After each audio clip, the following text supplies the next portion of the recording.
Yes, students, our next question. Give 4 arguments against the realist approach of the international politics. कि international politics के विरुद्ध पर आप against पर कौन कौन से आर्गुमेंट देना चाहते हो कि जो भी रियलिस्ट अप्रोच कह रहे हैं कि ये सारी पॉलिटिक्स पावर के आसपास घूमती है, जो मनुष्य है वो एक सिनर टाइप का है, ग्रीडी टाइप का है, क्या आप इसमें सहमत हो? अगर नहीं सहमत हो तो आप कैसे इससे प्रूव करना चाहते हो? तो फर्स्ट ऑफ ऑल पॉइंट आता है the supporter of the realist theory have the lead over the emphasis on power. के जो सपोर्ट रियलिस्ट थ्योरी के सपोर्टर हैं जैसे J.S. मार्केंथो है, वो मैक्सिमम जो किस पर एम्फेसिस दे रहे हैं, पावर पर। उनके लिए कोई और चीज़ है ही नहीं। उसे लगता है कि सारी इंटरनेशनल पॉलिटिक्स जो है वो पावर के आसपास ही घूमती है, वो दूसरी चीज़ें है ही नहीं। जैसे मान लो हम ह्यूमन राइट्स के बारे में बोलते हैं, एनवायरनमेंट्स के बारे में बोलते हैं, ऐसी कुछ भी नहीं है, ठीक है। तो ये बात जो गलत है। सेकंड है the approach ignore the importance of values. तो जो अप्रोच है, रियलिस्ट अप्रोच है, हमारी जो वैल्यूज़ है, जो इंटरनेशनल पॉलिटिक्स की वैल्यूज़ है, जैसे नेशनल पॉलिटिक्स की वैल्यूज़ होती हैं, मॉरल वैल्यूज़ होती हैं, इन चीज़ों को इग्नोर कर रहा है। जब हम इंटरनेशनल पॉलिटिक्स करते हैं तो हम पीस की, राइट्स की, ह्यूमन राइट्स की ऐसे भी बात करते हैं। ज़रूरी नहीं होता कि हम हर वक्त ही यही शो करना चाहते हैं कि मैं ही पावरफुल हूँ, मेरा देश ही पावरफुल हूँ।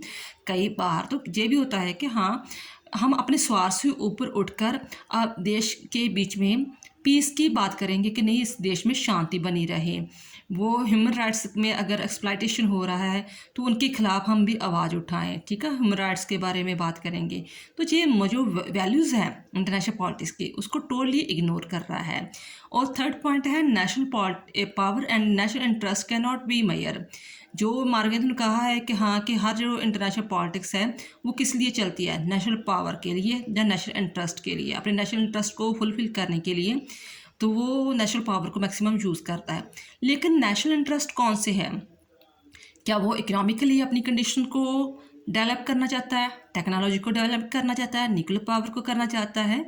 किस चीज़ के इंटरेस्ट है, कौन से नेशनल इंटरेस्ट है, और कौन सा मेथड अपनाएगा जिसके कारण वो नेशनल पावर को गेन करना चाहता है?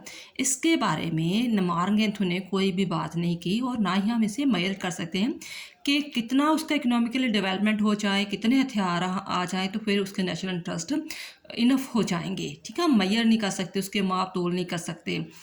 नेक्स्ट है this approach support war which is not correct. ये भी बार बार कहते हैं कि हाँ, कि जो इंटरनेशनल पॉलिटिक्स है वो क्या, स्ट्रगल फॉर पावर। ये स्टार्टिंग से मैं बोला है ना उन्होंने कि इंटरनेशनल पॉलिटिक्स क्या है, स्ट्रगल फॉर पावर। तो ये स्ट्रगल के लिए, जो पावर के लिए स्ट्रगल चलता रहता है, तो फॉर दिस रीज़न वार होना कंपल्सरी है। जैसे 2 वार हुए तो मे भी शायद फ्यूचर में भी वार होते रहेंगे, किसी न किसी देश में वार होते रहेंगे। तो ये चीज़ जो थ्योरी बिल्कुल गलत है।